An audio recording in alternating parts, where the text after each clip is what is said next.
Welcome to the Fluff. Welcome, and we're back at it again. Did the button not go off? We're back at it again with some more SCP reading. I'm not sure why I'm cracking my knuckles for when I'm about to read something. Maybe I should crack my eyeballs. No, we shall not do such a thing. That might be just too dangerous. Danger. Okay. I forgot to do the stopwatch on time, but that's fine. I still activated. It's just got memorized 1 minute and 30 seconds extra time to give in for the YouTube videos. That's not a problem. How y'all doing? Gotta loosen up. We're gonna hopefully have a similar amount of time to read today than we had yesterday. 2 hours is like definitely the sweet spot of whenever I do these type of streams, because 3 hours is okay as well, but it definitely drags on because I'm just talking and reading the whole time, and after a while your body just collapses. You're just like, there's so many words. I also changed this button and this button now. That's going to be in the same section as these buttons, so where the ratings come on and the big head and all that shit. It's all connected, is what I'm trying to say. Okay. Without further ado. Wait, is that in the best sensitivity? Yeah, there you go. Henry? He's still in the back there, hiding behind everything. Come, you know what? I'm gonna bring you forward this time, Henry. You were in the back too long last time. Here you go.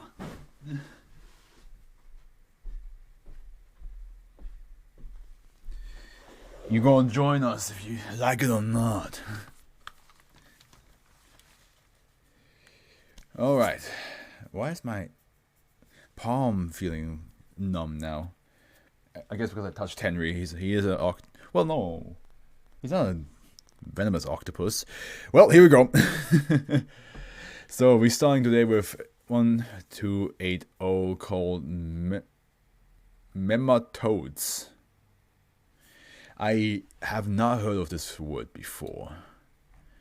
It's Euclid. It's pretty short. Okay, average rating, very average rating. But here we go. SCP-1280 cultures should be maintained at 20 degrees Celsius and inspected weekly to verify viability of specimens.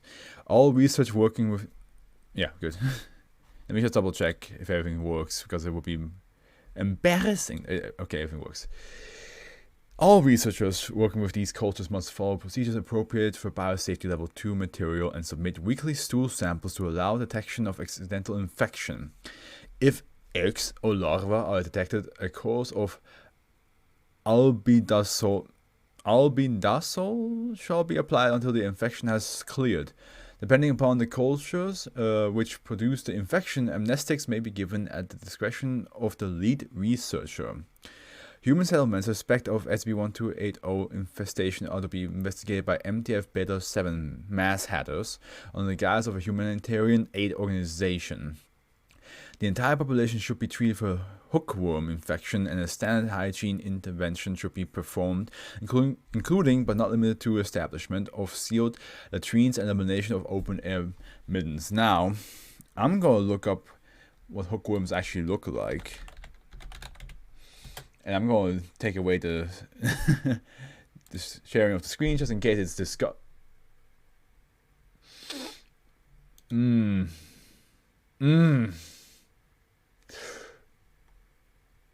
Oh God. It's not what they look like that disturbs me. It's what they do that. Oh my. Ooh.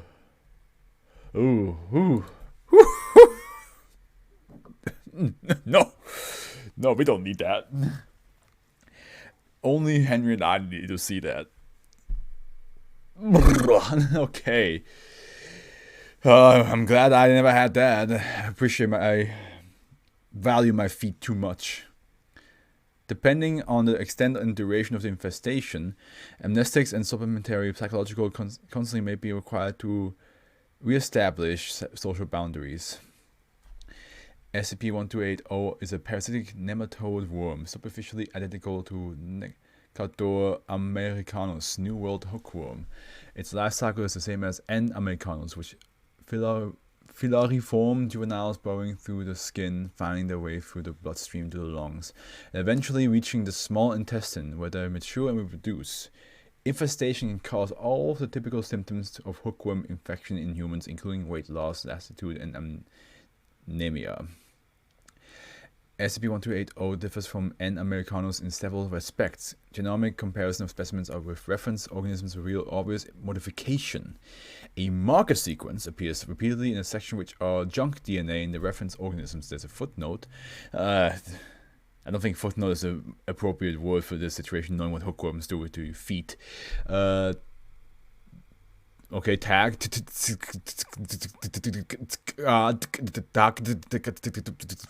significance of this non-coding sequence is not currently known. Most significantly, a number of novel sequences appear in the place of redundant genes, not games, in N. americanus. This appear in no other genome in Foundation databases, and it is believed that the enzymes and hormones which they code are responsible for the organism's anomalous effects. For these reasons, SCP-1280 has been assigned the provisional designation N. americanus X mnemosine. Adult worms in the intestine periodically release a complex mixture of hormone analogs and modified neurotransmitters into the host bloodstream. Some of these molecules are capable of crossing the blood-brain barrier and cause subtle changes in the hippocampus and other brain regions via an unknown mechanism. These modifications have two major effects. Hosts experience significant improvements to both spatial and visual memory, increasing over time until nearly photographic recall is achieved. Memories formed prior to infestation are not subject to eidetic recall. Sensory memory other than... Ow, just cracked my toes. I mean, I always crack my toes, but that one had some zest to it, some crunch. There we go. Memories formed prior to infestation are not subject to eidetic recall sensation. Additionally, host brains begin to excrete chemical messengers back into the bloodstream, which are filtered out of the blood by the worms and stored into diverticulum of the main gut structure. Through a poorly understood mechanism, some of these molecules are passed along to offspring in eggs. Periodically, adult worms regurgitate tiny amounts back into the host bloodstream, causing unbidden recall of seemingly random visual memories upon reaching the brain. It appears that each packet of these compounds corresponds to a single visual memory. Can we just talk about how, like, yes, SCPs have like weird parasitic stuff, but our world alone has some parasites and some like worms and insects that are very parasitic. That is just, it's like, why? Where did they come from? How did they start it? Why do they exist? I will never ever get over the idea of buttflies. Buttflies, I've already talked one stream, specifically an SCP stream, like twice, why I hate buttflies so much. But the reason, the fact that they exist to begin with is mind-boggling to me. Like, why do they have to do it this? Why do they have to reproduce the way they do? And then that one worm that spits out like his whatever like long ass tongue out, like it just like grows in size and just all over your the surface. I'm like, why does this exist? It's disgusting. Those are the two things where I'm just like, I don't want to ever see them, hear about them, know that they're in my vicinity, anything like that. Like if I know that stuff, I swear I will buy a flamethrower. I will buy a flamethrower. God forbid I will buy one from Elon Musk and I will just nuke the whole area down with the flames. Like, I don't want to be near any of that thing. Okay. Because worms inherit some of these packets from the progenitors, adult worms hold a mixture of encoded memories from every host in their lineage, with an abundance correlated to the general generational distance between generational. Is that how you say it? Am I dumb? Does my brain just not compute? Pronunciation, please. Generational. Generational. See, why did I say generational? Like, what the fuck? Of course it's generational. You know those moments where you see a word, you know how to say it, but then your mouth just like, no. Nah. Not today. Today we're gonna say generational. Probably because it sees rational instead of generational. That is dumb. Why did my brain do that? Distance between the current host and the originator. Hosts respond to foreign messages in the same way as endogenous ones, a sudden vivid recollection of events which they may not have experienced firsthand. Once experienced in this manner, foreign memories are stored normally in the brain and may be recalled in the presence of appropriate stimulus. The organism responds normally to anti-hookworm interventions. Well, I don't want to look it up. Once all worms are cleared from the body, extraordinary power of recall erode until back to baseline. Any memories formed during the period of infestation will remain. In human settlements with low standards of hygiene, these effects can have serious impacts on the social structure of the community. In villages with common open latrines, members constantly exchange population of worms. This is nasty. And I shall see the song "Could You Be Loved" is playing, and with this context, I don't think anybody should be loved. Nobody should be loved in this context, because it's fucking gross. The exchange of memories in this manner can lead to the erosion of personal identity as members lose track of which events they experienced directly and which were remembered secondhand. In one extremely advanced infestation, members of the entire village referred to themselves by a single given name and displayed behavior seen previously only in colonies of eusocial insects. The organism was first identified during an outbreak in the redacted in West Africa in 2000. The nematodes were limited to a sharply defined area in a 2-kilometer radius around the settlement, and some evidence was found of aerosolist deployment, presumably from a crop duster type aircraft. Subsequently, additional infestation has been discovered in rural areas of sub-Saharan Africa and South Africa, with a small number of cases in Central America and the southern United States. Yeah, I know there is some anomaly effect to this, but this sounded like, if you look at the face value, like if you just skim through this SCP, it sounds basically just a simple parasite. It doesn't really punch you with the oh my god, that's what it does. So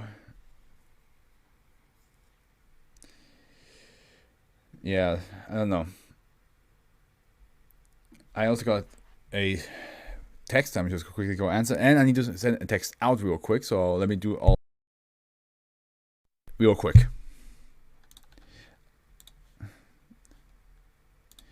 Don't watch the stream, but write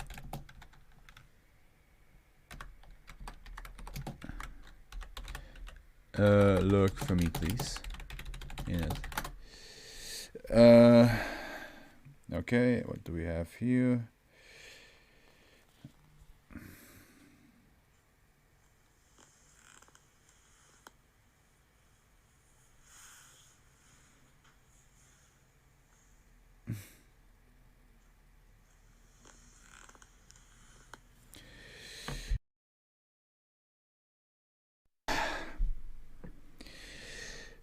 I didn't mute the fucking mic. I'm glad there wasn't anything explicit out of that message.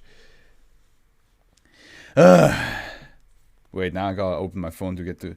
There we go. We're good. We're good. Lap. Alright. The Harbinger. The Harbinger of Death? Because that's the one I'm thinking of. Ooh, that's a pretty good rated one. not long, but we can extend it. And the O5 Council gets... Is that like... Oh yeah, I mean, that's just what they are. And this one is far in the... This is like in a... in 4 years or so. Oh boy. Okay. The remains of SB1281 are kept at Outpost 120-9. Monitoring equipment will be installed around and within the entity in case it should ever become active again. Any proposal for study that might damage SB1281 must be routed through command. SB1281 is a biomechanical entity found in the Kuiper belt doing a standard containment of SB2362. SB1281 is roughly teardrop shaped with a flattened section designated at the bottom of the entity. It measures 12 meters from end to end and is 11 meters in circumference at its widest point. Opposite there is a significant bulge which is believed to store the majority of SB1281's analysis equipment. There are several dish-shaped structures on the SB1281 surface that are presumed to be receivers for various forms of electromagnetic radiation, as well as lozenge-shaped capsules of unknown purpose. Several areas on its surface are broken, suggesting more appendages were once present. Biological components appear to have been grown over a mechanical frame, evidently designed to live in deep space. When observed, the entity seemed to have difficulty coping with temperatures much warmer than the Kuiper belt. Its surface temperature was 50 Kelvin when first found. That's 50 Kelvin in Celsius. How much is that? That's pretty cold. Okay. That's I can't, it's not even ice cold. It's just that's beyond. That's advanced ice cold. We're also 50 kelvins. There. SB1281 was apparently once capable of interstellar travel, but most of its systems were damaged by an unknown event that left it stranded. Dating methods suggest it have been at least 1.3 billion years old, though much of that time was spent dormant. Dormant. What is wrong with me today? Instead of generational, it's generational, and dormant instead of dormant. The entity was almost entirely dormant when it was found. The only signs that it was active were faint lights running along its surface. Observation and experimentation showed that these were in response to radio waves. It had apparently been collecting signals for some time, but no sign of other functions could be detected until Foundation assets approached, at which point it began broadcasting. It was able to break Foundation description in less than 1 hour, at which point it began broadcasting binary signals in an attempt to communicate, starting with extremely simple mathematical concepts. However, after a report was transmitted back to Earth, it stopped broadcasting for several days. The temperature of its dorsal bulge heated by 5 Kelvin during this time, apparently from processing the information. Okay. Interview log -1. Okay, I'm gonna give it a.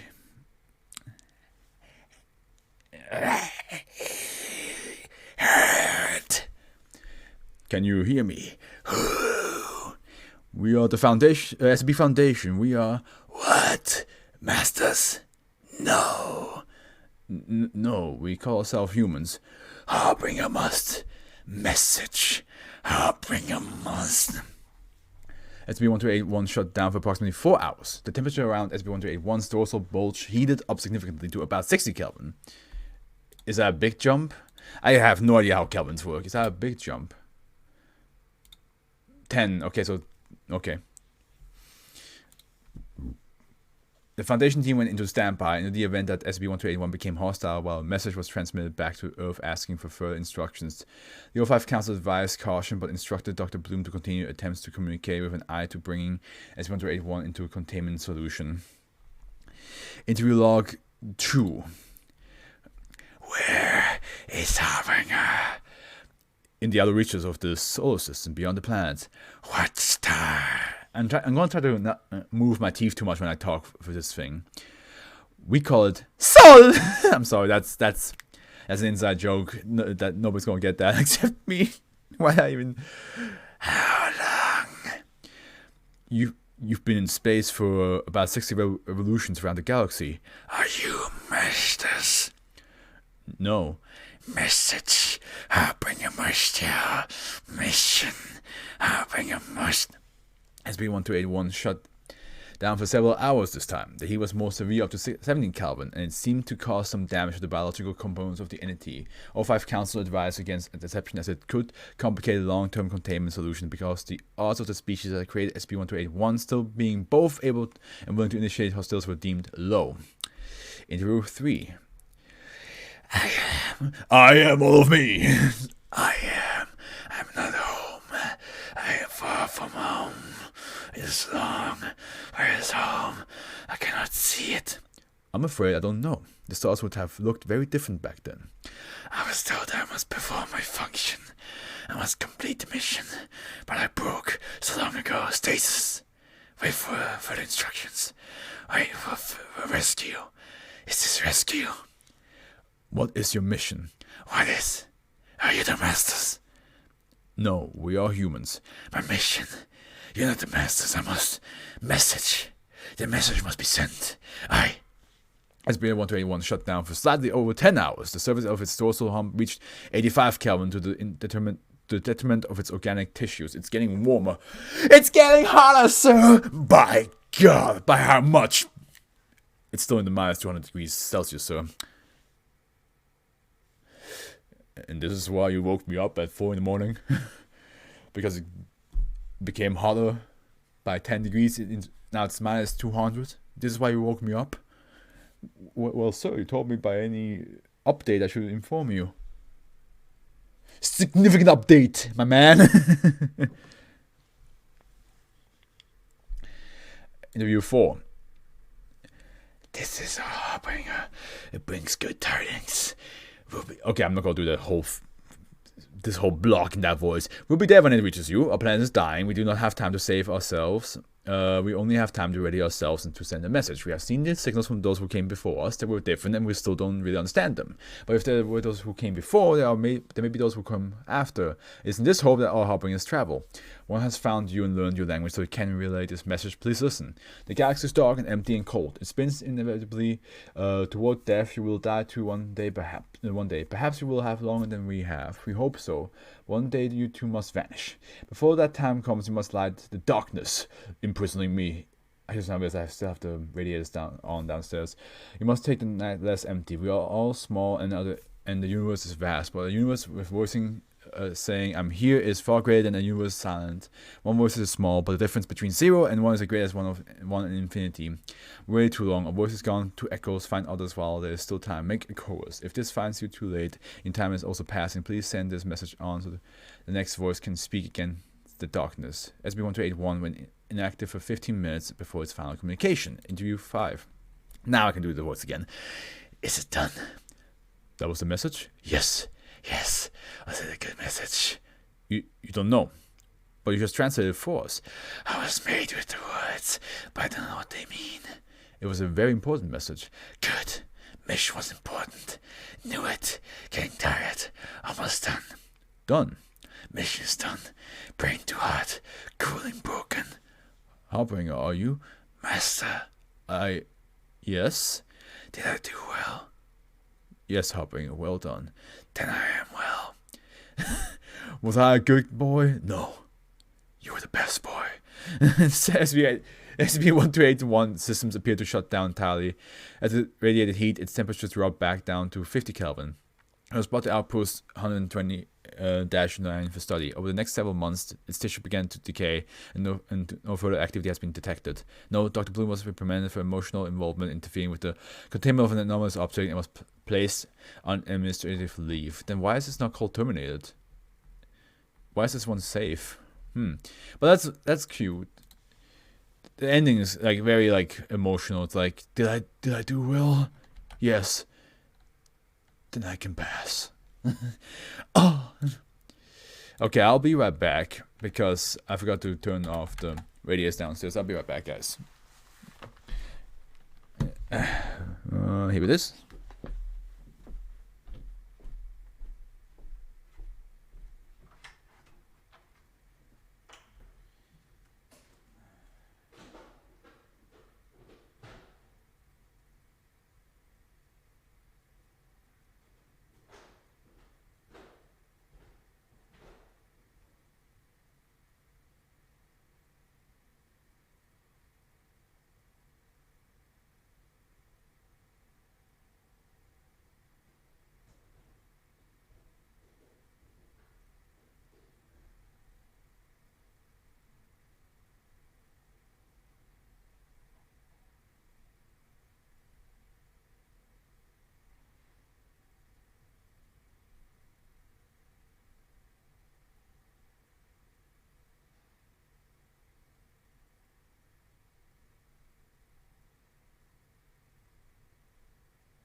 I am back. I have returned.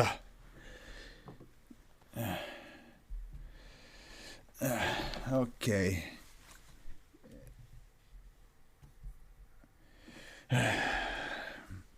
God damn it, girl. Why did you know?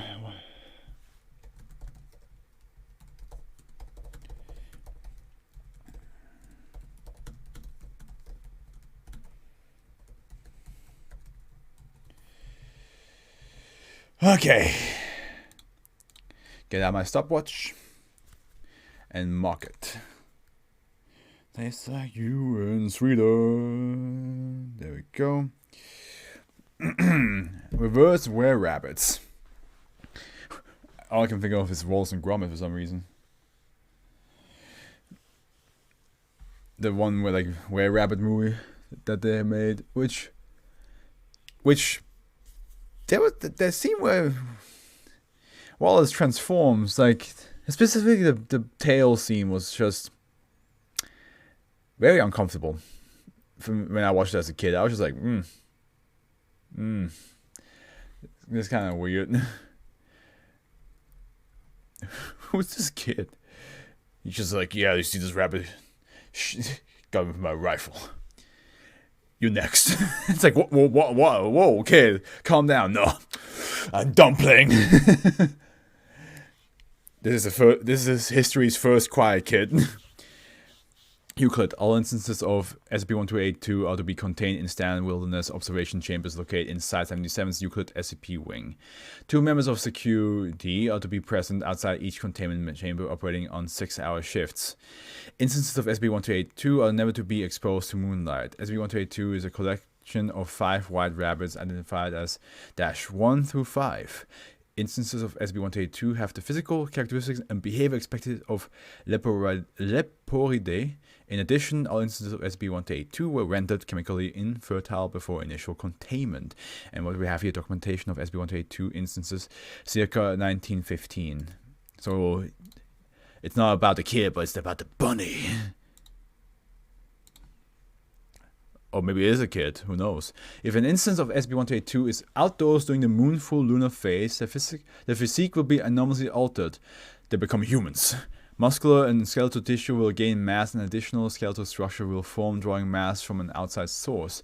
Internal structure will comprise non-functional components identical to those found in a human body. Yeah, so they become human beings. Which... Not sure what's creepier.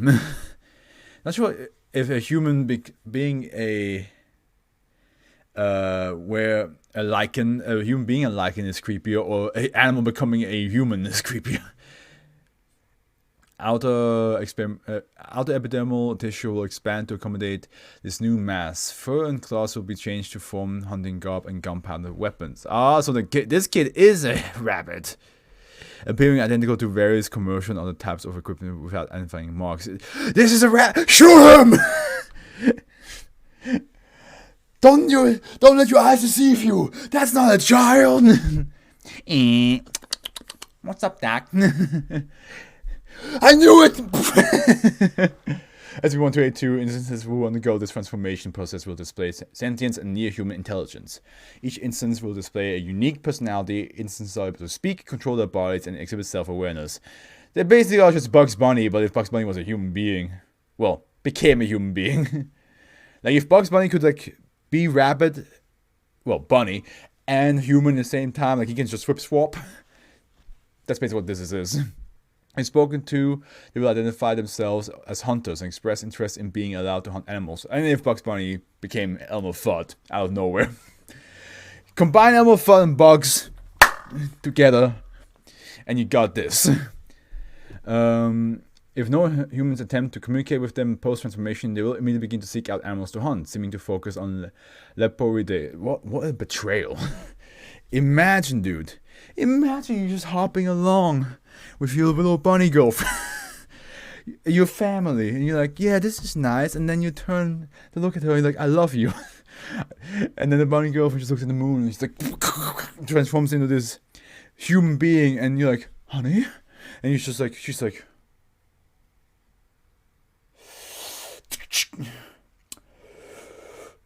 I'm starving. it's time for bunny stew. And then the kid's just like, oh God, Mom killed Dad. Listen, don't ask why all the bunnies are able to talk to begin with, but like if that was from the bunny perspective, it would be fucked up. Multiple transformed instances will communicate with one another using American English and will usually speak about methodology of hunting and techniques used while hunting. The animal focus on in this conversation has been rabbits in over 80% of recorded SB1282 conversation. When allowed to hunt, instances of SB1282 will attempt to hunt and consume any leporidae they previously lived with. I mean, that makes sense, like with were people, like lichens as well, right? Like werewolves and all that stuff. The moment you become this beast, you start hunting humans. So it makes sense that they start hunting rabbits. Primary focus will be on mates and children, with social associates also being targeted. This continues until all organisms are terminated or the lunar full cycle ends. When returned to their original form, instances of SB1282 will exhibit depressed behavior, refusing to move or consume food. Experimentation into this effect is ongoing. SB1282 was recovered on the 3rd, 18th, 1999. After several German citizens in redacted reported hunters coming into their forest and illegally killing rabbits.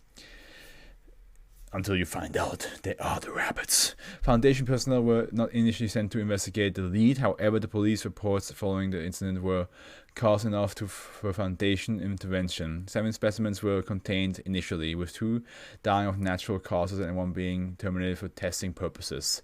As of 5th, 22nd, 1999, SB1282 has been classified as Euclid. Okay, here we go.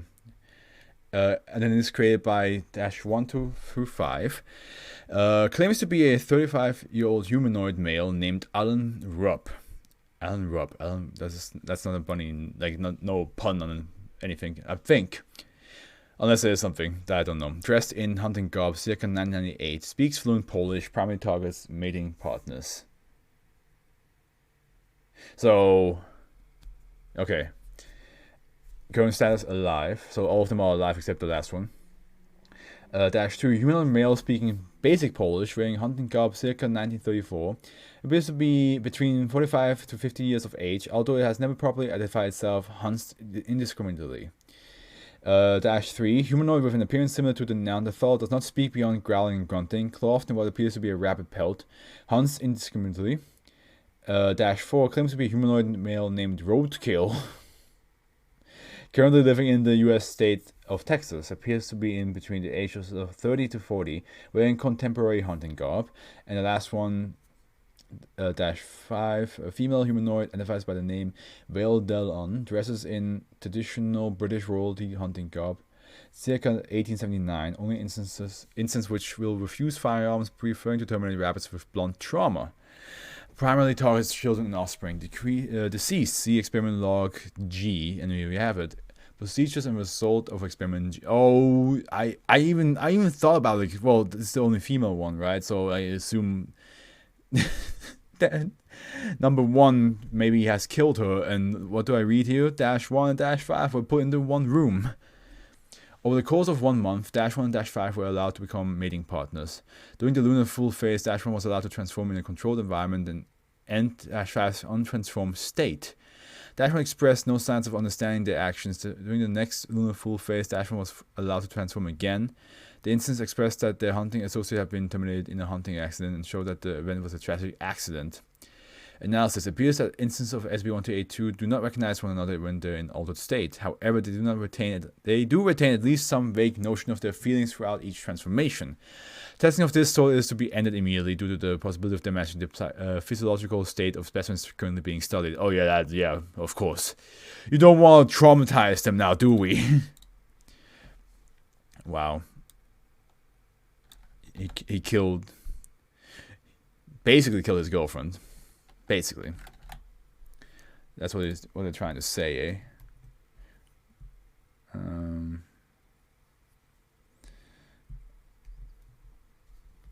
Okay. That's a lot of notifications I just got here. Hey, Wendigoon. Oh, he's going to do a live stream. Wait. Oh yeah, he's gonna do a live stream. That's cool. I might miss it though because I'm doing mine. So, yeah, nothing I can do about it. Alrighty then. Oh wait, stopwatch. Whew. Radio panic. Alright. Save. We had 2 Euclids, 2 saves so far, I believe. And the second save was the most highly rated one. SB1283 is to be contained in a soundproof storage locker tuned to a frequency free of broadcast with volume on its lowest setting. It is to be checked daily for damage or irregular activity by staff equipped with sound dampening headphones. In the event that SB1283 activates and Dash 1 begins speaking, the nearest level 3 staff is to be notified immediately, and whoever is determined to have triggered Dash 1 is advised to ignore all vocalization and remove themselves from the area immediately. In testing situation participation, researchers are required to wear sound dampening headphones for the first 5 minutes of the test, to ensure that only the intended test subject will trigger Dash 1 in the event that personnel other than intended test subject begin to focus on SB1283. They are to be restrained and sedated immediately. By the way, whoever is watching me right now, thank you so much for watching the stream for 40 minutes now. I really appreciate you. Welcome to Fluff, and the Afro is with you. I hope you're enjoying the stream. even if it can be a bit confusing sometimes. SB1283 is a 1930s era home radio with manufacturing labels indicate that it was made by the company. The object shows very little damage or wear despite its age. Despite the object's obsolete parts, it has shown to be capable of receiving signals and playing with a consistently high quality of sound with very little noise or interference. Additionally, SB1283 is capable of functioning even when switched off, without any apparent source of power. Inspection of the internal mechanism of the object reveals parts consistent with other radios of identical make and model. SB1283's anomalous effects become apparent when a person hereafter referred to as the subject listens to it for more than 15 minutes regardless of what frequency the radio is tuned to. 15 minutes seems to be like a lot of times like the golden time in SCP when it's like, oh, how long will it take? Around 15 minutes. Well, not always, but as I just recall another one that it said like in 15 minutes the effect will start. When said amount of time has passed, anything playing on the radio at the time will become silent, and the voice hereafter referred to as Dash 1 will address the subject by name. Invariably, the voice utilized by Dash 1 belongs to someone known to the subject.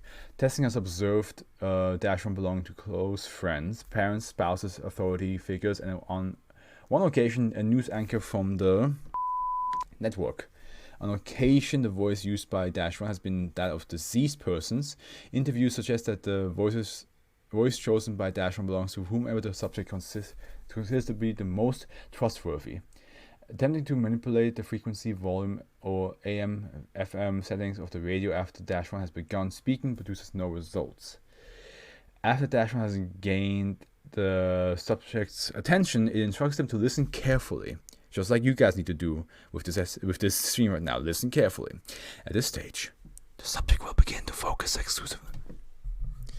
The subject will begin to focus exclusively on SB1283 and will resist attempts to distract them from it. Dash 1 will then provide the subject with information regarding an upcoming event. All information provided by Dash 1 to a subject will be referred to as Dash 2. Dash 2 occurs in 3 individual phases, each prefaced by a distinct phrase that has been present across all testing. The 3 phases appear to have nothing connected them, and only currently affected subjects display an awareness of meaning. You got all that? Good. Description of Dash 2. The first phase is preferred with a preface with a question, do you remember? And involves Dash 1 prompting the subject to remember a specific person, object, or event. This phase, like Dash 1, has shown to have personal relevance to the subject, either discreetly or indirectly. Footnote says, as of writing, researchers have found no correlation between the voice selected for Dash 1 and the event selected for Dash 2. Subject display no difficulty recalling this information regardless of obscurity. The second phase, prefaced with the statement something bad is going to happen, involves -1 giving a warning to subject. The outside, that's why the radio panic.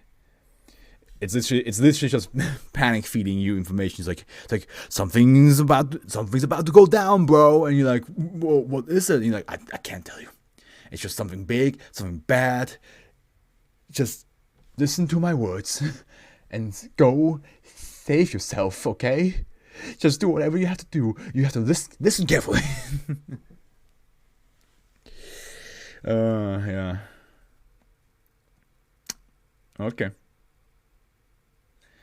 Something bad, yeah, involves -1 giving a warning to the subject. The outside listeners, this warning is cryptic, meaningless, and to outside listeners, this warning is cryptic, meaningless, and appears to bear no relation to the first phase. However, no test subject has expressed confusion in regards to the warning. Instead, subject reacts with initial shock and surprise, followed by increasing levels of anxiety. Despite the stress, subject continues to resist attempts to stop them from listening to SB1283. The final phase of -2 is prefaced with the statement, you can stop it. You're the only one who can stop it. Here, SB1283-1 delivers a set of instructions to the subject with an assurance that following them will stop the threatened event. The instructions vary from simplistic and easily performed to complex and dangerous. Danger, and no discernible pattern has been observed. After instructions have been given, -1 becomes silent and expected programming will resume. At this point, it's kind of like a spy scene where it's like, okay, Mr. Bond, you gotta listen carefully. Something bad's going to happen, and you can stop it if you do what I say. And then, like, once you heard this message, we will go silent. After instructions have been given, at this point, the subject anxiety will have grown into a severe panic. Well, that's James Bondy. I don't think James Bond ever heard the mission and had a panic attack afterwards. Maybe internally. Who knows? Maybe internally, he's out there like, roger that, I'll take care of it. And internally, he's like, ah! And it will indicate an intense desire to perform the instructions presented to them and avert the threatened event. Attempts to stop the subject from doing so has resulted in pleading threat, in some cases violent resistance. If subjects are allowed to successfully complete the given instructions, their panic state dissipates, and subjects typically report a feeling of intense relief. Observations suggest that subjects act with above-average calm and reasoning abilities in future panic situations. Footnote says, it was suggested that prospective task force members were intentionally exposed to SB1283 for this reason. Request denied by 05, citing potential for loss of resources. Interviewed subjects report retention of memories of the radio conversation, but any questions regarding the warning given the second section of -2 elicit only confused responses. No subject has been able to determine any connection between the prompted memory and the warning. In the event that a subject is kept from performing the given instructions for an extended period of time, the panic will continuously increase until the subject proves inconsolable and displays a single-minded drive to follow the instructions. However, these effects have proven reversible. Heavy sedation and Class A amnestics used in conjunction have proven effective in countering the effects of listening to SB1283. Subjects dealt with in this manner do not display any desire to perform the given instructions but have shown to be more susceptible to anxiety and panic. This song is so good. SB1283 test log. Okay. Here we go, guys. Let's see what horrible things we did to people. What kind of anxiety we have made people have for all eternity. The identity of the voice used by -1 is determined either through post-test interviews with the subject or interference from the subject's dialogue towards -1. While it is common for subjects to speak to -1, at no point has -1 responded to a subject's statements or question.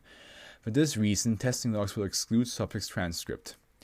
Test 1. D20283. Voice of -1 Julia, D20283's wife. Okay, that is kind of messed up to have your wife give you a news that make you be shit scared. So, here we go. Record of -2. Do you remember your first car? Something bad is going to happen. This The well is going to run dry. You can stop it. You need to break a plate. Subject to this plate expected panic. Subject was allowed a glass plate with which to follow instructions. After throwing the plate to the ground, subject panic subsided quickly. At least that's pretty simple. That's something you can do quickly, and it's not like highly dangerous. It's just like, hey, here you go, have a glass plate. It's like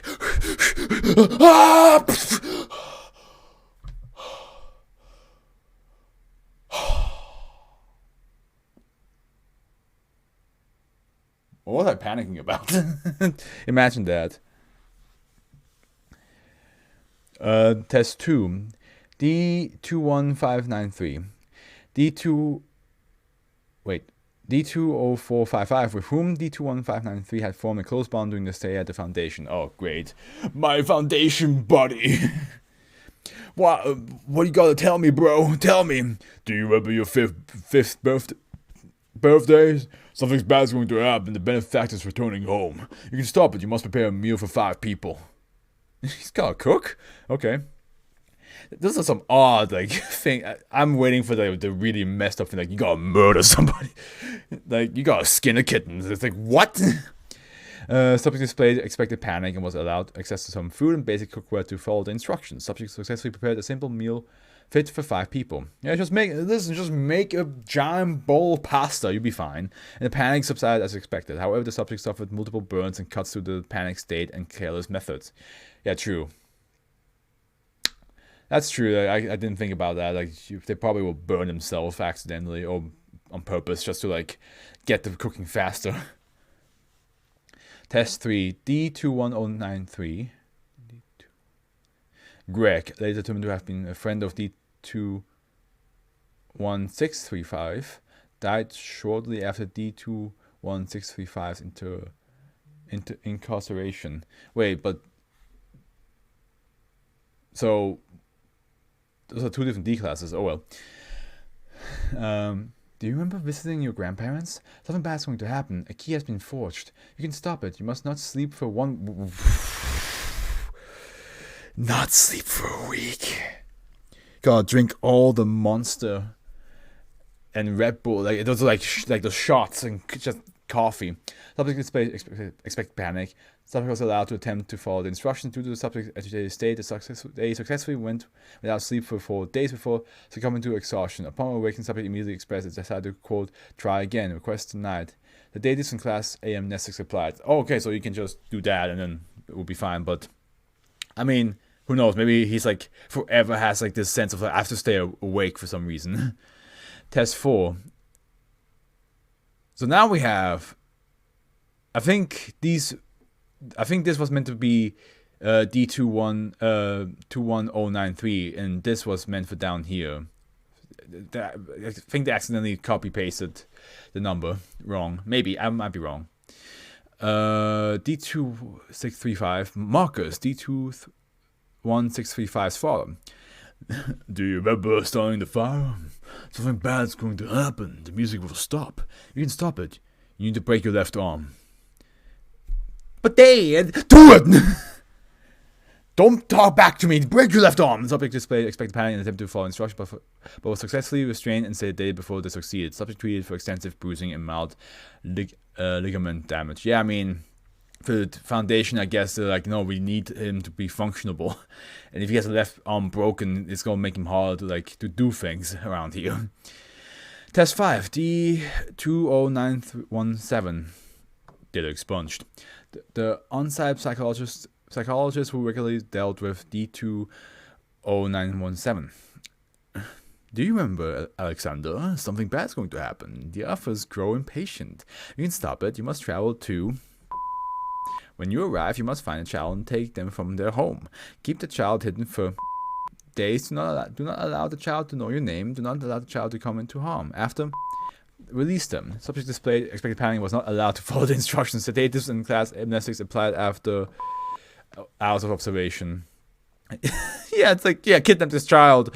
And this is definitely a double-digit number. So it could be either 10 days or 99 days. It could also be 01. So it could also just be 1 day. But still, you're still kidnapping a child. Incident report A. The following is an audio transcript of Incident A, which took place during routine testing on 12/19/2005. Dr. Ivan D24019. Audio begins 12 minutes into the test. Okay, so... Oh, hey, Doc, are you sure this is worth studying? I mean, I don't mind listening to the music. I just don't see how this is at all meaningful. Just keep listening. D24019. We're almost done here. Whatever you say, it's not my tax dollars you're wasting. 2 minutes pass with only the only sound being music played from SCP-1283. Darren. T24019 given name. Kelly? Oh, is that you? What's going on? Hey, Doc, something weird is happening with this radio. You need to listen carefully to me, Darren.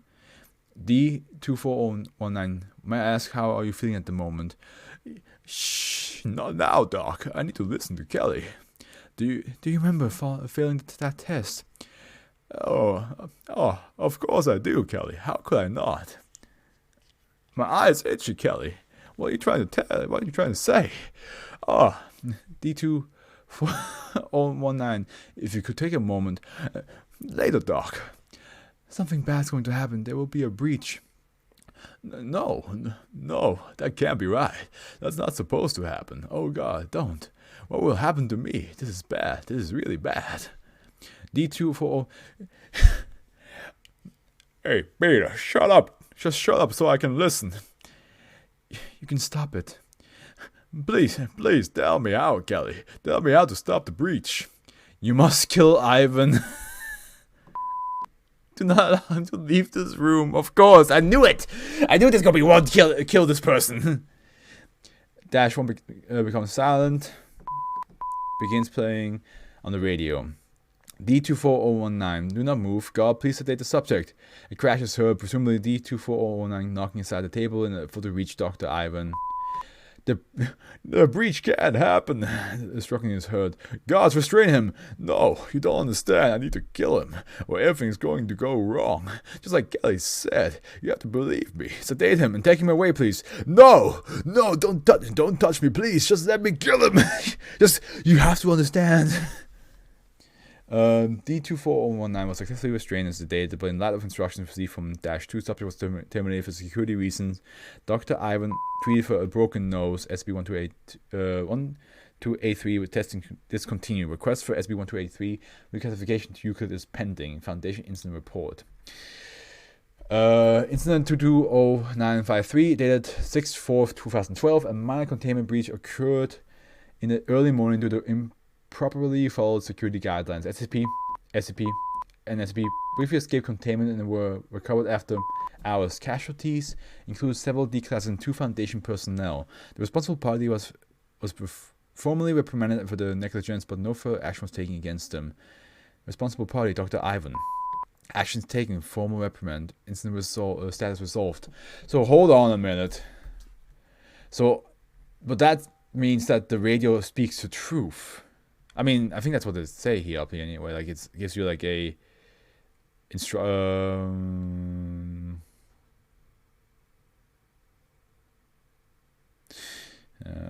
I forgot. I think it did say that it will say some sort of like, yeah, okay. I didn't. It's either predicting the future, or it's creating a future, or it's, who knows.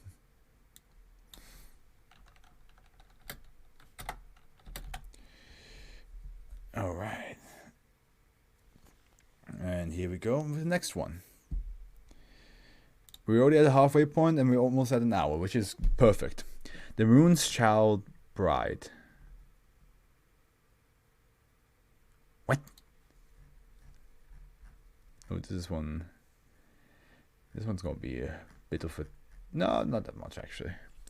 Euclid. -1 currently -1/8 is to be contained in a standard-sized humanoid living quarters at Bio-Research Area 12, fitted with grow lamps that cover a sun-equivalent light spectrum in addition to normal lighting fixtures.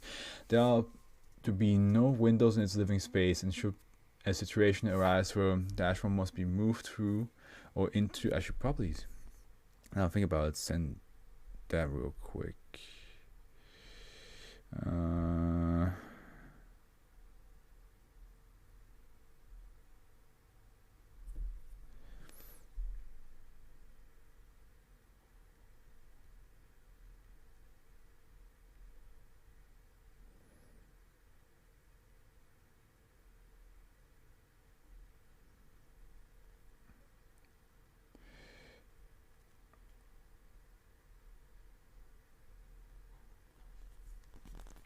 Okay, here we go.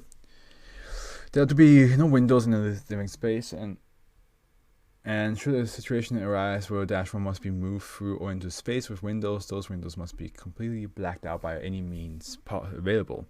Under no circumstances is -1 to be exposed to direct moonlight, as defined as a direct line of sight between any part of -1's body and an illuminated portion of the moon.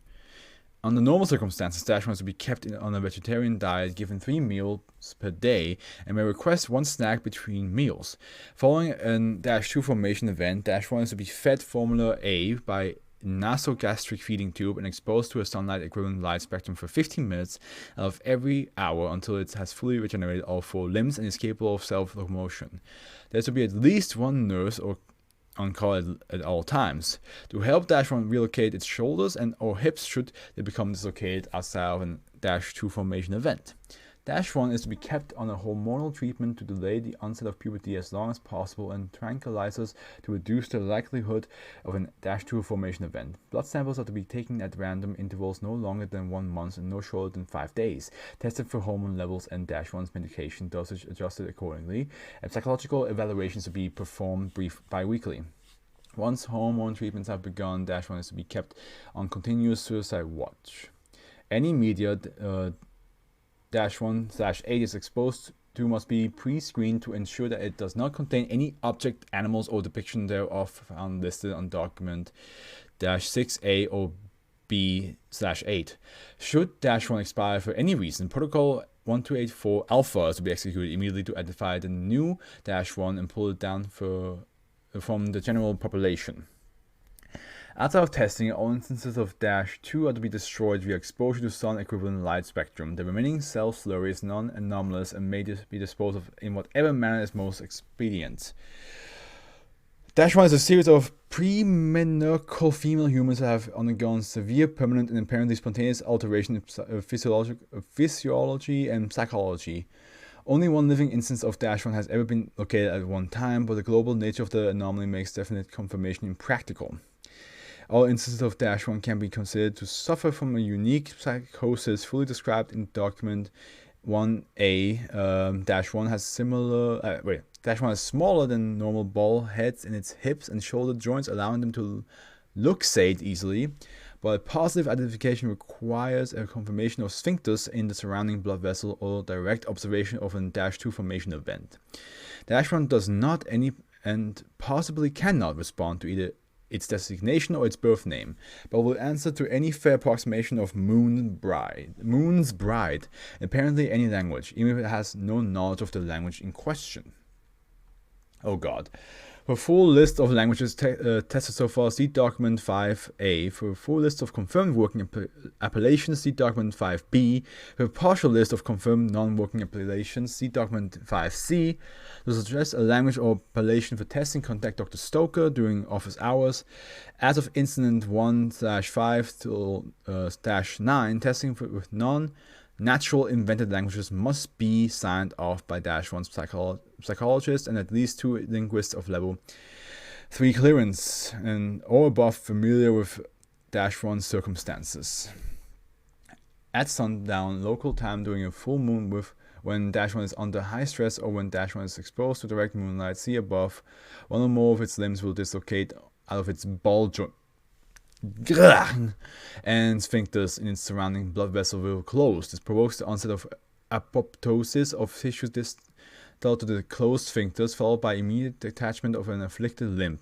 Over the course of approximately 5 seconds, a new -2 instance will assemble itself from each shed limb.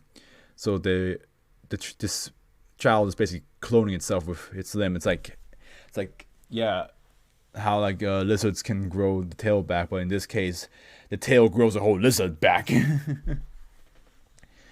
Instances of -2 are carnivorous, quadrupedal mass of flesh with rudimentary mouths and teeth. When viewed directly, instances of -2 give the visual illusion of being domesticated rabbits, but indirect viewing, such as in mirror or via video feed or tactile examination, reveal that they are in fact hairless and mostly skinless, as well as lacking a distinct head, tail, or discernible sensory organs. Is this a reference to Chang'e from the Chinese myths? Because she took the potion that she and her husband were supposed to drink, but then she drank both, and then got sent to the moon. And she is known to have rabbits with her. So instead of becoming the bride of Hu Yi, she became the bride of the moon, technically. Is this like a reference to that, maybe? Because moon, bunnies, bride, that is very much connected to that. But of course, the whole like cutting a limb off and a whole other person grows out of it, and that's definitely not part of the myth.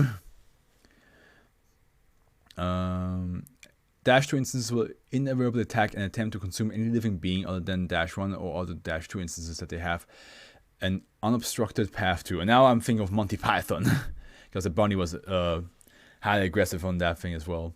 -2 pathing abilities are incompletely understood, but do not appear to be based on smell, line of sight, echolocation, electrical signals, or the detection of vibration. If presented with a mace and 2 possible targets, one physically closer but with a longer required path, and the other physically farther away but with a shorter required path, -2 instances will invariably navigate to the maze, the target at the end of the short path, with no wrong turns. The possible use of -2 in location lost operatives in spatially inconsistent locations being looked into. As it consumes tissue, an -2 instance incorporates it into its own mass, increasing in size until it reaches a total weight of 6.2 kilograms. At that point, it will begin to rapidly reorganize its constituent tissue, and over a period of 7 seconds split into 2 3.1 kilogram instances of -2. One of every 8 instances of -2 formed in this way will attempt to path its way back to -1 and feed itself piecemeal to -1. Even when instructed to the contrary, -1 will invariably cooperate to the best of its ability with -2's attempt to feed it. So basically,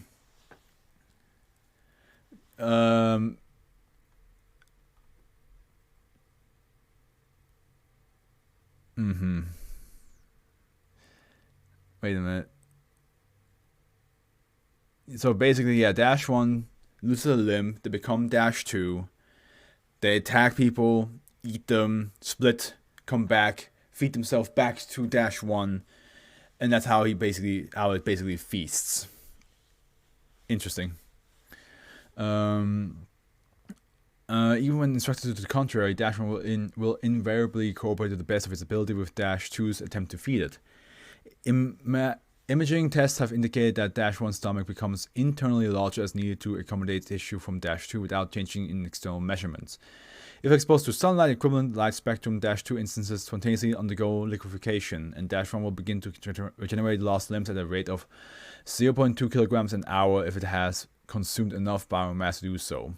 While -1's limb regeneration has not been observed to violate conservation of mass, the replacement cells form spontaneously rather than being divided from existing cells by mitosis. Menarche has been invariably fatal to instances of -1, resulting in continuous rapid hemorrhaging of the endometrium until death by exsanguination. Attempts to stop or slow the bleeding have to date all been unsuccessful due to the anomalous drastic increase in blood pressure and spontaneous thrombolysis. -1 instances indicate, hey, thank you, Jade. That's all. Thank you for doing it.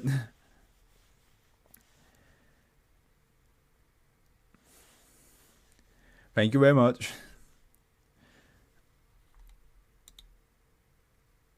Oh, there's no need for your apology. It's fine. I'm not sure if you're still here, but it's fine.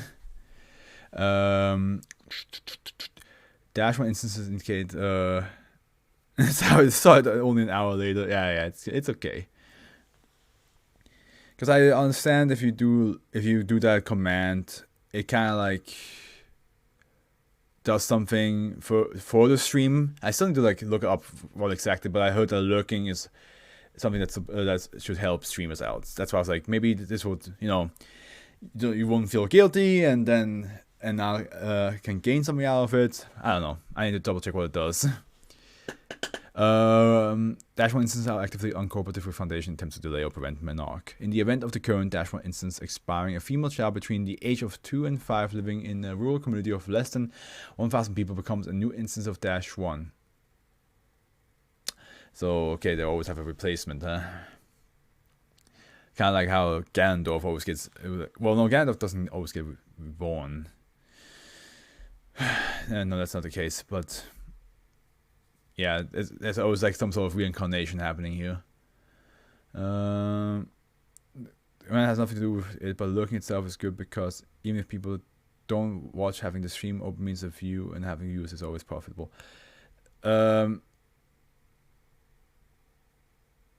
Yeah, but I think the command I installed it so that the command will like make the streamer aware that you're lurking. So I think. But I need to look deeper into this before I start saying bullshit. The current instance of Dash 1/A is a human female of Indian descent, years old as of.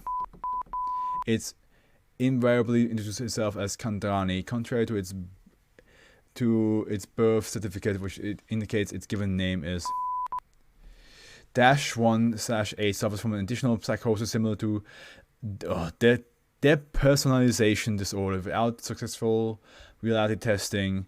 You don't have to stay now. Like, I just wanted you to do that, and you can do that in the future whenever you're like, I can't join a stream. You can just quickly put a command in and then just ultimately forming a personal narrative in which unpleasant events and stimuli are realized entirely. Although this disturbance is not standard amongst Dash 1 instances and is not considered anomalous at this time, staff interacting with Dash 1/8 have to be discouraged from challenging this narrative. The SAS? What's SAS? I don't recall. I was sincere when I said, like, whenever you don't feel well, you can just do that.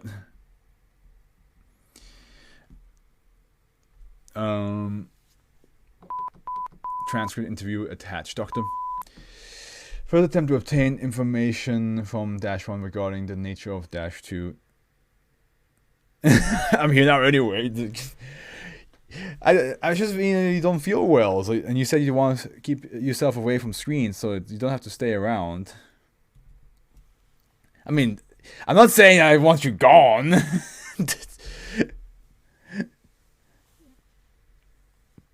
You don't. I'm not gonna be like, well, fucking leave. No.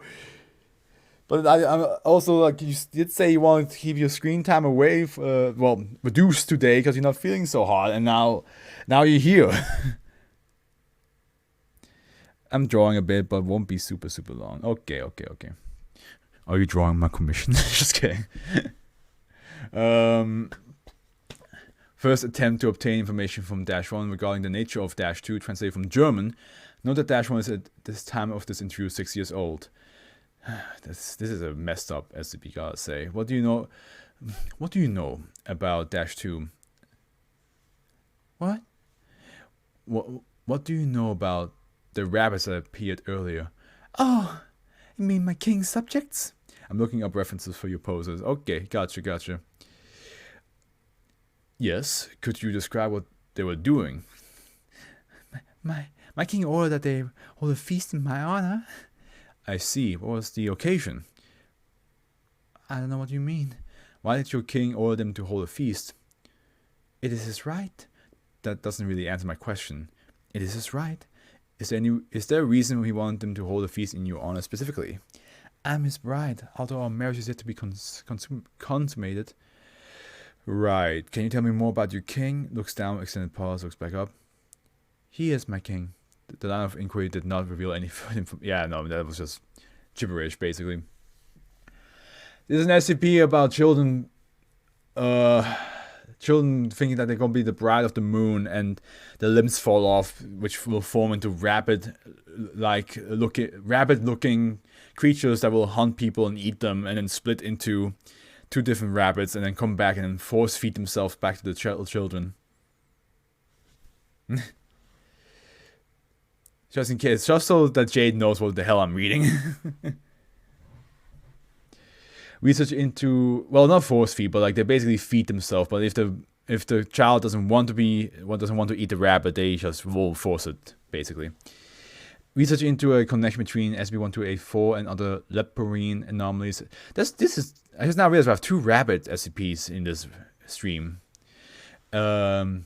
Associated with the moon, such as SCP-1282. Yeah, that's the one we just read today.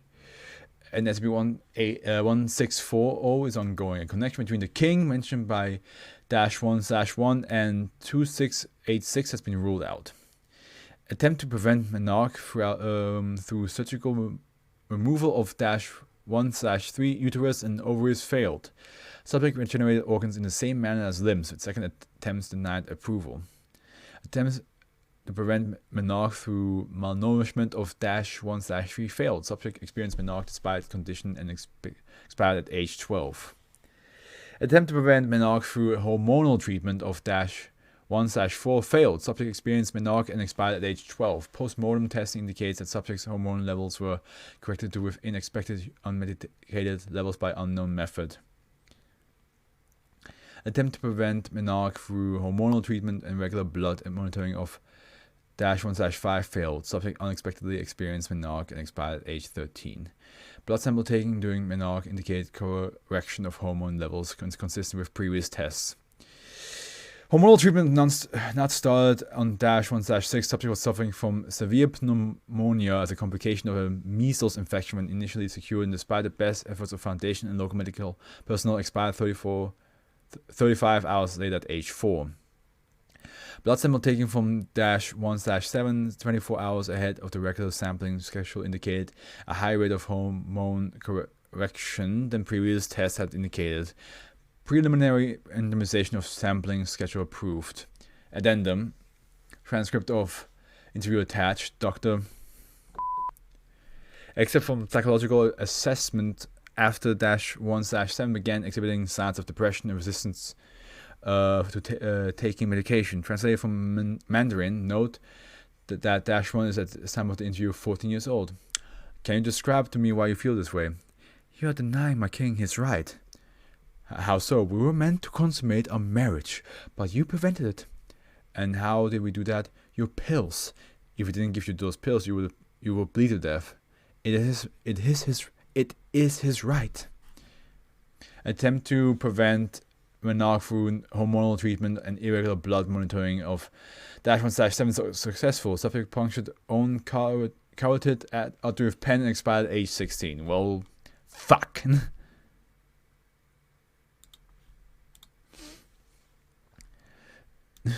You don't understand. The moon is allowed to do whatever they want with me.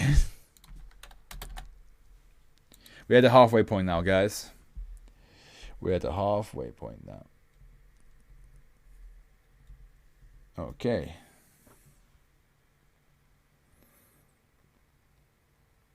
Where's my stopwatch? There it is. Next. The wooden movie prop. What the fuck? Well, it's safe, below average rated, but the picture itself is selling this to me. Okay, safe. When not in testing, SCP-1285 is to be placed in a fenced-off plot of land outside of Site 56.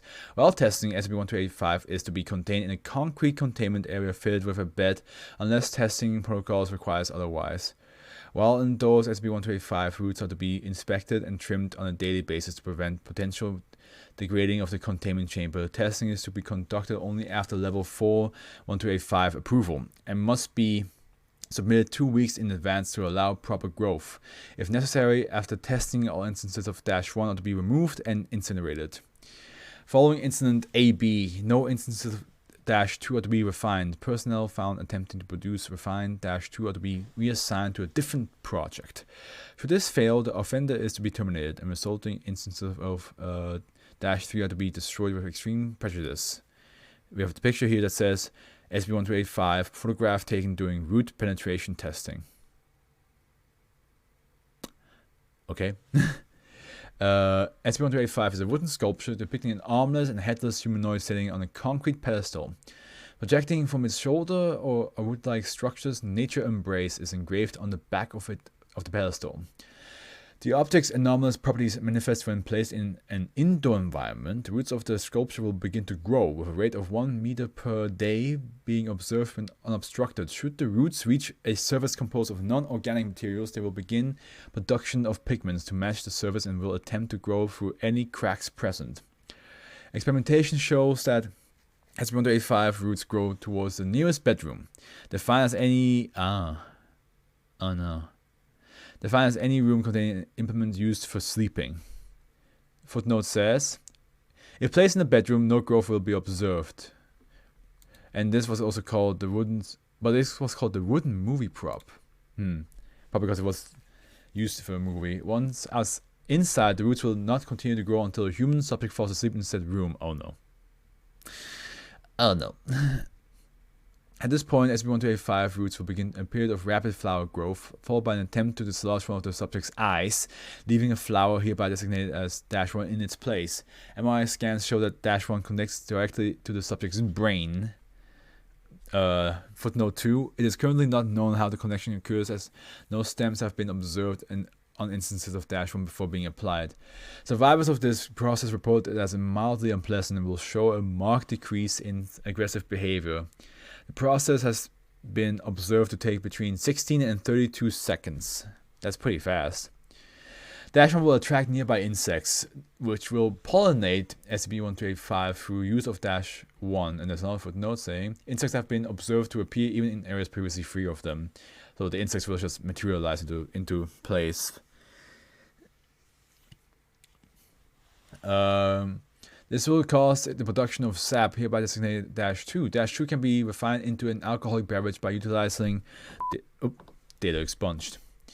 When consumed, side effects do not appear for 6 hours, at which point stomach pains, headaches, hemorrhaging, and vomiting have been known to occur, increasing in intensity over a 72-hour period. Should the afflicted survive, root-like structures will rapidly begin to grow out of available orifices, eventually covering the afflicted entire body. The subject in question is now considered an instance of -3. Testing reveals this process occurs when any mammal drinks -2, although human appears to be the most suited to the change. Of course they are. Instances of -3 are hostile towards all mammalian life and will attempt to wound them to the point of immobility. At this point, -3 will bite the target, at which point victims will display symptoms identical to those caused by -2, but at a highly accelerated rate. The last footnote. Nope, there's one more. No consistent rate was found, with the observed process taking anywhere from 9 to 36 hours. SB1285 was discovered in the back room in Bar and Grill in Colorado on 19, after reports of 3 people revealing to be instances of -3 in the area. The owner of the bar was amnesticized along with the remaining witnesses. All instances of -3 were eliminated. A note -A was found among possession. To my dearest friend Jared, I sincerely thank you for your help in making my latest movie, Attack of the Rootmen. No evidence of this movie has been uncovered. A reality. I hope you understand. I hope you understand how much your acting brought out. You were the perfect lead. For that, I sincerely thank you. But look at me go on. As a token of my gratitude, I'll relinquish ownership of the main prop, the statue of the forest god, if you weren't aware, to you, and let you in on a little secret. Do you remember how the ghastly Dr. Arbor extracted the forest god sap to create his tree creatures? Well, just between you and me, You too can produce it. Oh, with the help, the help of my darling prop. All you need to do is place that statue somewhere you can sleep. Invite someone in that room and let the magic unfold. Now all you have to do is take the resulting sap, data expunged. C'est magnifique. Be careful with that stuff though. It's alcoholic, and I wouldn't want a young man such as yourself driving that career into ruin so early. I can assure you that your talent will make you go far. I'm trusting you with this marvelous art in hopes that you can bring out its full potential just as you did on set. Expect the package in the mail soon. Best regards, CTM. Oh, that's another SCP. Okay. We gonna make 3 people by making regular people cry sap out of the eyes and become flowers. Just saying that out loud just like it gave me a whiplash. Alright. Sad man. Young man. I said wait, yeah, wasn't a nuke called something else? What is a nuke called? Joy Boy? No. Nuke. Other names.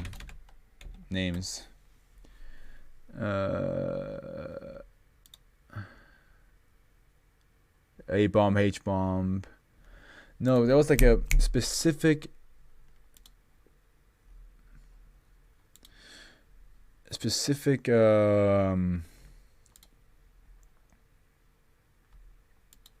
word for it. Hydrogen, H-bomb, doomsday machine, atomic warhead, fission bomb, nuclear plutonium, mini nuke, backpack nuke,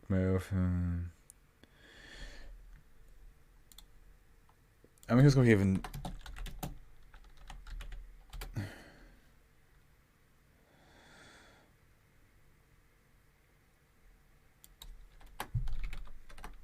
oh, did I just little boy, that fat man, little boy. That's what I was thinking about. Damn, that took me a while. SB-1286 is contained in its original installation, the basement of an entertainment venue located in Manhattan, New York that contains SB-1286 has since been retrofitted with standard containment procedures outlined in this document. The appearance outside of Area 1286 has not changed and should not change since it has been retrofitted, save for the removal of advertisement on the building and window galleries, which have since been removed and replaced with solid walls. The front doors to Area 1286 led into another hallway, where screening procedures and identification protocols must be carried out each time personnel leave and enter the facility. Only one individual may be screened at any time. At least 2 armed guards with concealed weapons and incapacitated agents must be posted in front of the main entrance at all times. Non-personnel attempting to access the avenue are to be intercepted and turned away immediately. The use of lethal force is not recommended due to public traffic in the location. Disinformation personnel working with local law enforcement will deal with all casualties at times when this becomes an issue. The basement area of the venue is to be kept clear of personnel at all times, and communication with SB-1286 must be carried out with wall-mounted audio devices unless otherwise specified by SB-1286. No personnel, save for the psychoanalyst Dr. Santos, is at any time to attempt to approach SB-1286 or converse with SB-1286. Dr. Santos to have an audio link with the containment cell at all times. Personnel who may be seen leaving and entering the facility must be dressed in proper business wear according to disinformation protocol, U.S. government critical infrastructure facility that has been circulated with local media outlets. And here we go, the description. SB-1286 appears to be a plastic replica of the Fat Man atomic bomb. On the left, hey, we just read about it. That's the name I was looking for, next to Little Boy. On the left of the hall is an acrylic drawing of a man frowning.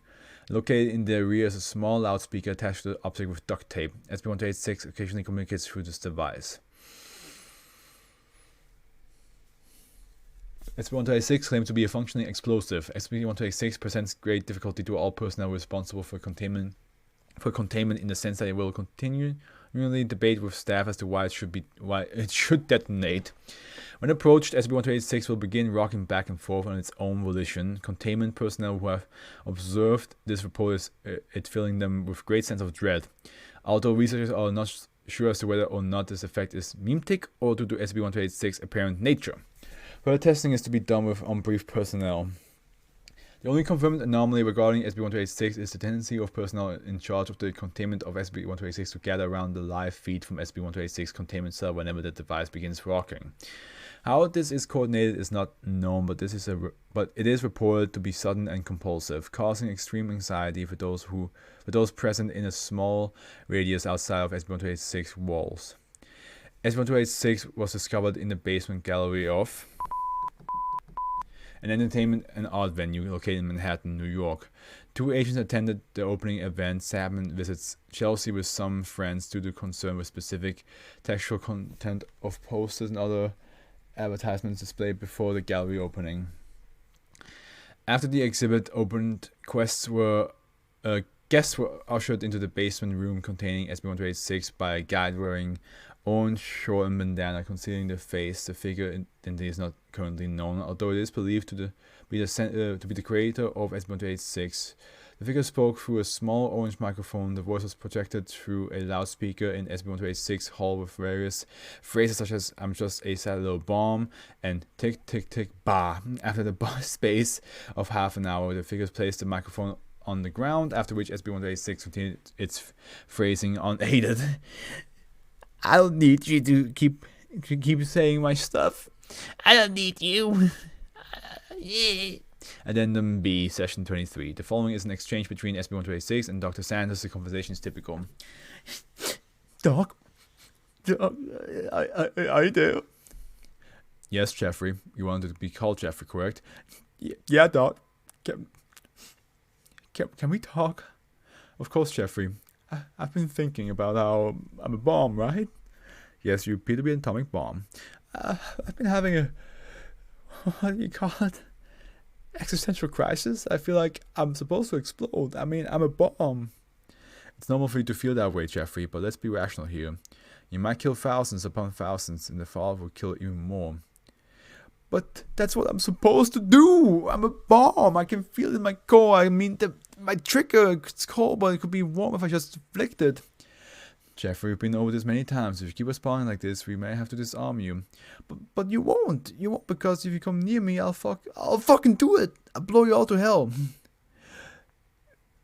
Jeffrey, please, you kill all. Say I won't. SB-1286 began rocking back and forth slowly for a space of 15 minutes, occasionally tilting to an extent that would typically cause an object of such weight to fall over on its side. 7 side personnel observed with what appeared to be panic attacks, and 3 personnel exhibited syncope during the event. No! Such a dick. Don't try me, man. I'll do it. I'll blow us up. I'll blow everybody up. Without you, baby. Let's put those two together. I see without you, baby. Closure. We wrote in the last 3. Safe. Neutralized. We neutralized. Due to the immovable nature of the object, Site 98 has been built around SB-1287. The only persons permitted to make direct contact with the object are D-Class personnel. As of 16/4/1987, D-Class testing of SB-1287 is to take place once every 2 hours in between treatments of the object in order to observe any changes in SB-1287. Responses. SB-1287 is a rectangular white marble structure located within the state of Washington in the United States of America. The object stands 3 meters in height, 10 meters in length, and 1 meter in width. SB-1287 cannot be moved or altered in any way, including but not limited to graffiti, etching, and high-speed impact. At irregular intervals, the names of missing individuals will appear engraved into the structure. All the individuals currently existent on the structure have been confirmed missing or presumed dead. No person whose name appears on SB-1287 has been known to appear. When a sapient organism makes physical contact with one of the names, that subject will report hearing a voice. When more than one name is touched, no anomalous effects can be observed. This phenomenon varies widely between people, apparently being roughly related to what a person considers to be pitiful or endearing. The voice will always administer the same message to the person. This person and family needs you. Will you give your life to help them? If the person audibly responds positively, they will immediately be transfigured into the physical appearance of the person whose name they touched and are hereby designated as an instance of -A. They take over the person's life. The transfiguration appears to account for the physical growth of that person since their disappearance. The footnote says, example, when D28342 touched the name Chloe McNamon, who was reported missing 8 years earlier at the age of 4, he became a 12-year-old girl. I see, okay. Additionally, the person's name will be removed from the face of the structure. These entities will also gain the memories and information regarding that person, including the event of their disappearance, as well as a strong urge to return to the family and or loved ones. The question is, let me finish actually reading this paragraph before I say anything. If allowed to do this, instances of -A will lose all sense of their form and personality over the course of 3 months and will eventually completely believe that they are a missing person. They are the missing person. Class A, C, and D amnestics have been shown to incur the same effect. However, Class B amnestics will cause complete amnesia in -A subjects, including the information they gained when first transfigured. Okay, all persons that were personally acquainted with the missing subject before the introduction of -A will show a notable lack of interest to that person's whereabouts during the period when they disappeared. Along with this, -A entities are very reluctant to share this information. However, if extensively questioned and confronted about their previously identity, these beings will often divulge information regarding the person's actual disappearance. I wonder, because like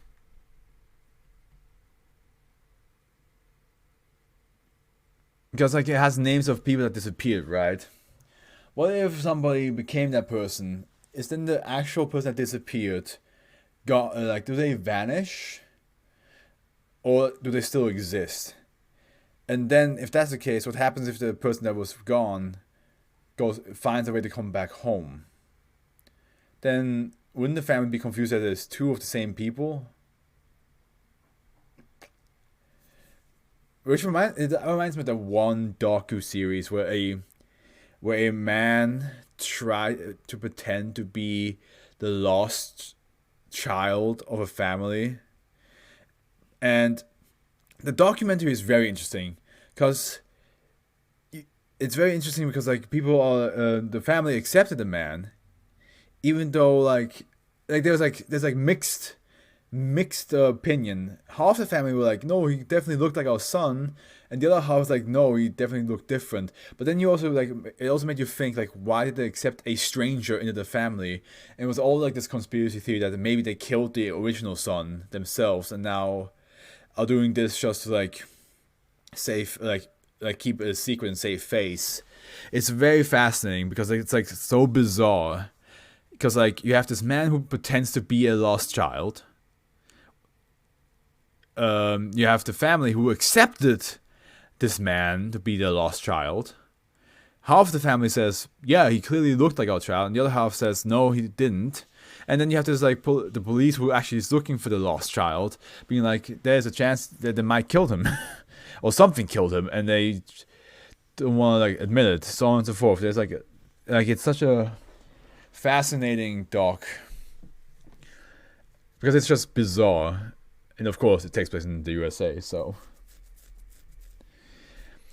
Director's note: at the moment, it appears that the names of at least 50 Foundation personnel MIA are etched into SB 1287. As such, the object may be used in order to discover the circumstances under which these personnel disappeared. Instances of -A created for this purpose are to be terminated after divulging.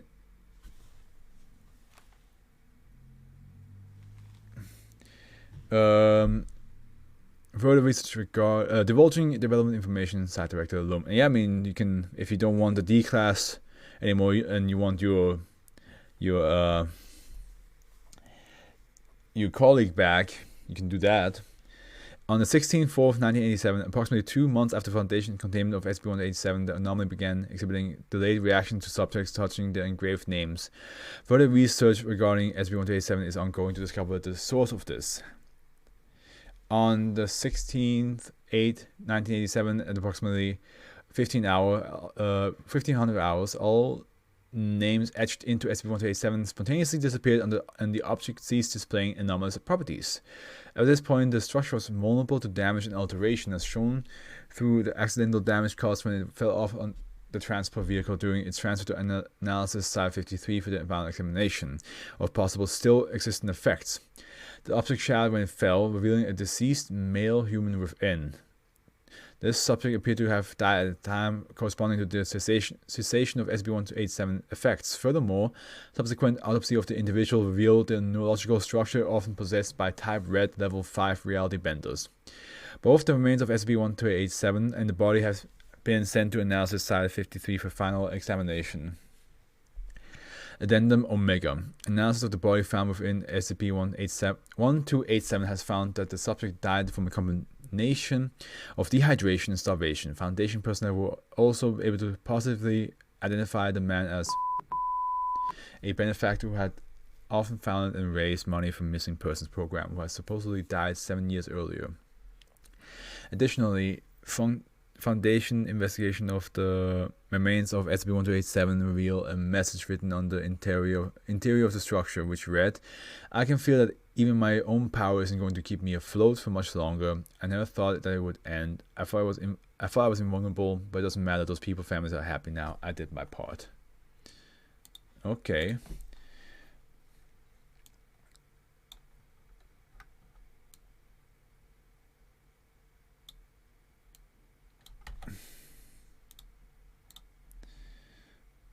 Technically, this SCP didn't mean any harm then. It's one of those SCPs that, like, technically speaking, yes, it's not an evil SCP, because it's trying to, like, reconnect families with their lost children, or people that they lost that were missing. But the problem is to bring them, it's doing it by, you know, swapping somebody else out. So it's not a bad SCP, as it's not evil, but it's not really. It's definitely doing it in a way that's, like, very convoluted. Timely encouragement. Oh, okay, I see. Now a short one. Save. When not being tested, let me reduce this again, just to, like. When being tested, SCP-1288 is to be held in storage locker at Site 19. Personnel are to observe SCP-1288 at all times while the item is being transported in order to avoid unnecessary collision. When exploring a new location, population centers in particular, a Geiger counter must be in use. SCP-1288 is a cylindrical object with density in angular momentum and refractive index consistent with glass of the same dimension. The interior of SCP-1288 depicts the equivalent location in what has been determined to be an alternate timeline.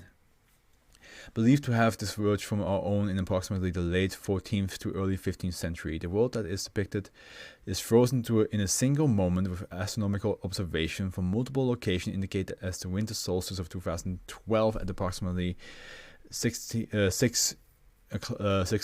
GMT. Examination of the few easily accessible historical documents show that the major point of divergence depended on the choices made by Admiral Zheng He. While claims in our own timeline of such an encounter are dubious, it is clear that in the alternate world, Zheng He fleet explored the west coast of the Americas. A strong trade relationship between China and the Mayan Empire resulted from this. While North America saw some limited European colonization, attempts at conquest of Central and South America were unsuccessful due to Chinese technologies and manpower, which allowed the ruling parties there to remain in control. As a result, Europe plays a small role in the modern world stage, which is primarily dominated by the Sino-American alliance. SCP-1288 was initially discovered on the 12/27, 2012 in front of the entrance to Site 19. Initially determined to be an anomalous item that can only be moved in the vertical dimension, it was soon found to have been placed with a tube in the alternate timeline.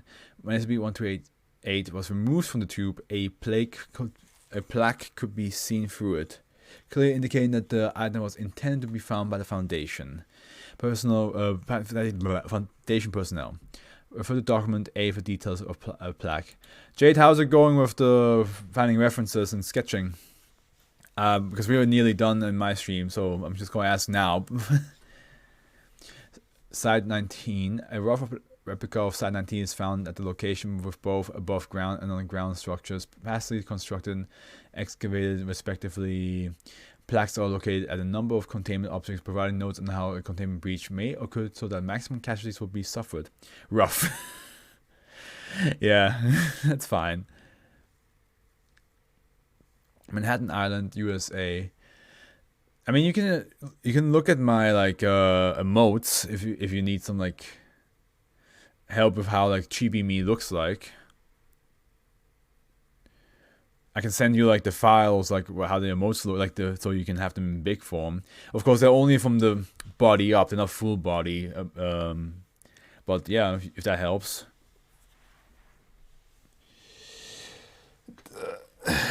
Okay, I'll send that to you after the stream is over. Remind me. The southern tip of the island is heavily urbanized with a large native population and a minority of assimilated. I apologize about hitting my microphone like that. The southern tip of the island is heavily urbanized with a large native population and a minority of assimilated Europeans, whereas the remainder of the island consists of suburbs and farmland. Few residents can be seen in their homes. It is theorized that the majority of the population has traveled to the urbanized area in the south. On the southern tip is a pyramidal structure which cannot be easily explored due to the differences in city planning. Mexico City, Mexico. The city appears to be a major economic hub, home to people of multiple ethnicities, including East Asian, African, and European. Along with a large native population, much of the population have congregated about a large pyramidal structure similar to that seen in southern Manhattan. Despite evidence pointing to a religious celebration, limited exploration of the structure suggests that it is some variety of power plant, though the process used to generate energy are not immediately apparent. Beijing People Republic of China. The city is populated primarily by both Asia and native Central American ethnicities. As with the two previous locations, impairment can be found in the city around with a significant portion of the populace are gathered, while this group is also celebrating a number of violent incidents occurring on the periphery between the local constabulary and Central Americans. Paris, France, a mass evacuation is occurring. Much of the population consisting of African, Native American, and European ethnicities have left the city. A large military presence is situated in the center of Paris, with the majority of personnel focusing their attention on the pyramid at this location. Data redacted. This population center in Ethiopia was built within the last century and has no analog in our own timeline. Because of this, exploration can be performed more effectively, and any structure blocking researchers' paths can be demolished with no risk of public scrutiny. As in Paris, an evacuation is taking place and military forces are descending upon the central pyramid. Multiple entrances are open, allowing exploration. Observations continue to confirm that the structure functions as a power plant which is operated primarily by those of American descent. Many have been killed by local soldiers, while others seem to have taken their own lives. As researchers explore deeper into the pyramid, SB-1288 becomes noticeably warmer. At one junction, approximately 150 meters from the center of the pyramid, a bright light can be seen. This is coupled with a significant increase in temperature. Description by the observer prior to expiring due to exposure to radiation suggests that the power plant is in the process of detonation. Document A, transcript plaque discovered at the entrance side. Yep. Dear SCP Foundation, for some time we have been observing your development, and we are pleased that so far it is on par with our own. We have learned. This is the second time that. I'm pretty sure in the 914 experiments there was also like some sort of like interdimensional talks between like, well, not interdimensional, but I think maybe interdimensional talk, or like futuristic, like from the future to the past discussion between the SB Foundation, a future SB Foundation, and all reality SB Foundation has happened multiple times as well. The SCP Foundation, for some time we have been observing, so far it is on par with our own. We have learned much from you, including many political experiments that we would have been afraid to perform, and the power inherent in the calendar.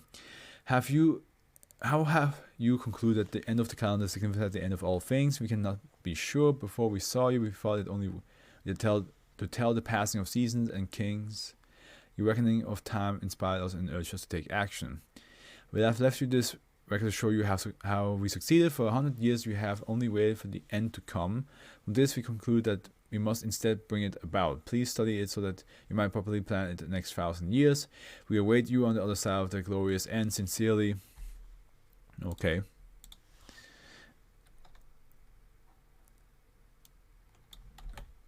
Okay. I'm going to send it to you now, actually, before I forget. I should have my emotes in my hard drive. I should. So if I go here... Here we go, yep. Alright. Bam. Bam.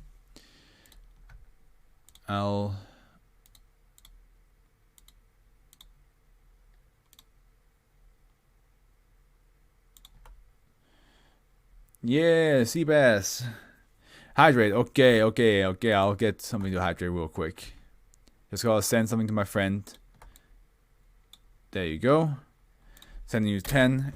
Once again, Seabass, we're near the end of the stream. But we are back. Just gonna get something to hydrate.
Alright, got myself some water.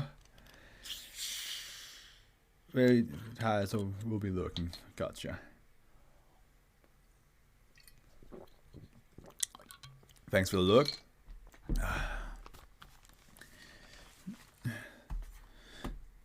It's alright, Jade. I send you the emotes. They're nice and big for you to like study. Alright. Last SCP. Last SCP to go. Charon's Obol, which I know Charon. If you know your Greek myths, you know who Charon is and you know what an Obol is. If you don't know, that's the guy on the boat that carries you across the river Styx. And you have to pay him an obol. So it's basically must be one of his coins, which I feel like it would be a bad idea to even carry around with you, you know. I don't know, like having a coin that's connected to the underworld might not be a good idea to have in your possession. Euclid, SB-1289 is held within a 0.5 meter cube chamber composed of level 4 ballistic glass. The chamber is affixed with display readout of a 24-hour atomic clock set to Greenwich Mean Time. The coin is secured centrally within a free-spinning armature, both ends of which are held in place by way of magnetic levitation. The chamber is to be observed at all times by a minimum of 3 cameras with feeds directly transmitted to an on-site monitoring and recording suite. Overwatch HQ and Information Logistic Unit. Any and all movement of SB-1289 9 is to be called to the attention of the site director. SB1289 is a coin of indeterminate origin weighing exactly 110 grams. Although the coin shows no signs of wear, sampling for purposes of metallurgical analysis have proven impossible. Linguistic analysis revealed the coin's writing to be a heretofore unrecorded evolution of Latin. Foundation why Latin? The Romanian myths is basically like similar to the Greek myths anyway. Foundation linguists have translated the language and have found that the writing changes during activation events. See below. The observe of the coin depicts a traditionally Greco-Roman profile, while the reverse depicts a robbed man piloting a gondola-style boat. Under no specific circumstances hereafter referred to as activation events, the coin will, under its own power, jump and begin flipping in mid-air. The coin will reach and maintain a maximum flip speed of 170 rotations per minute for 5 minutes. Damn.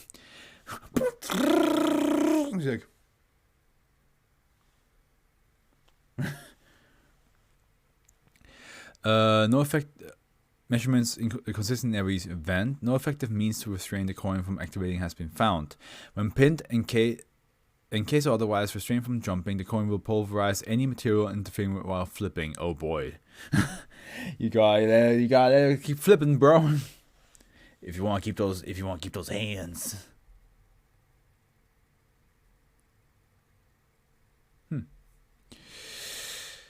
When allowed to land on the surface, the coin can never land on edges, bounces, rolls, or otherwise display any level of ambiguity concerning its heads or tails results. Current containment procedures satisfy the coins need to jump during activation events, which still occur in containment with the coin freezing on a result. Submitted by Information Logistics Unit, a correlation between activation events and several persons of significance has been established. A person of significance is defined as a person whom, in surviving, will directly influence global events and culture. Casualty Study 1289-Alpha has determined that the coin is neither potential nor casual to death or survival of a person of significance, and yet displays a deterministic factor correlated by way of heretofore unknown means. Partial log of significant activation events. Date February 3rd, 1959. Tails indicates expiration, identity unverified, multiple possible objects. A word translated as silence or quiet. June 12, 1962. Heads indicates survival, identity verified, 1979. A phrase translated as use force or utilize might. March 30, 1981. Heads indicates survival, identity verified within 12 hours. The phrase frozen blade or ice weapon. January 27, 1984. Heads indicates survival, identity verified within 24 hours. The phrase long live the king or life to the ruler. March 31st, 1993. Tails indicates expiration, identity verified within 72 hours. The phrase do not look or look away. Special activation log. January 10th, 2016, inconclusive, see notes, a word translated as home or center appearing on both sides of the coin. Activation notes, this is the strangest activation of the opal we have witnessed. Although we were informed of the subject of the flip within mere minutes, the flip itself was a singular event.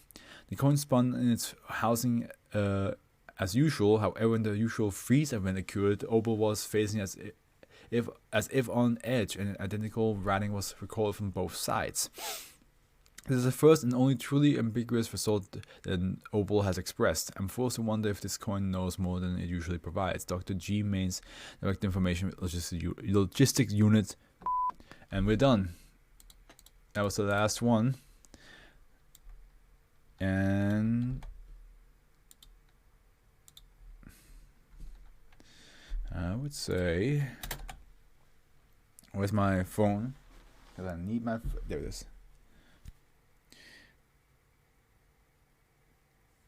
Here we go. And list is now here. Alright then, the Harbinger. I just put the Harbinger high up there because I feel like even though I joked about it, I did like the idea of the Harbinger being this like being from outer space that just like has a message to relay and just wants to make sure he does give the message and then ask like if he did a good job at the end. Just for like the doctor be like, yeah, you did good, and then he's like, and then just it's like thank you, and then just dies in peace. There's something wholesome about that.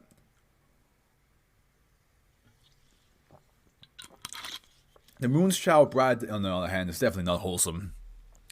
The moon has a bunch of small little girls, not even teenagers yet, thinking that they're gonna be brides to the moon, and their limbs fall off, become rabbits, and the rabbits then start to eat people, and then clone themselves, and then, well, no, they don't really clone, they divide themselves into two different rabbits, and then come back to that girl, and just like, here, eat us. It's like, what is this? Reverse rare rabbits. I put them together because I think it's kind of hilarious how we had two rabbit ones, but this one I think, yeah, definitely less messed up. It's just rabbits that transform into humans and go hunting other rabbits. Yeah, it's pretty creative because you always have like the werewolves, werebears, like different were creatures that were humans transform into a certain animal-like being, and then hunt other humans. But what if it's the other way around? Poor rabbits, though. Closure. Yeah, I think that's one of those SCPs where like I said before, they don't mean bad, but like of course the way they do it can be seen as bad. Like they erase somebody else's life completely to basically fix a hole in the family again, you know, like it's like, hey, you haven't reduced the amount of people missing, you just replace the person that's missing. But it's a pretty cool idea. The wooden movie prop, I mean, yeah, just make sure lock the door to your bedrooms, children, lock the door to your bedrooms, otherwise giant tree man will pluck your eyes out and put flowers in it so that insects can pollinate it and make some sort of sap coming out of your eyes, which is alcoholic, that transform other people into tree people. It's a complicated lesson to learn, but it's just lock the doors. Sap man, I mean that bomb is just.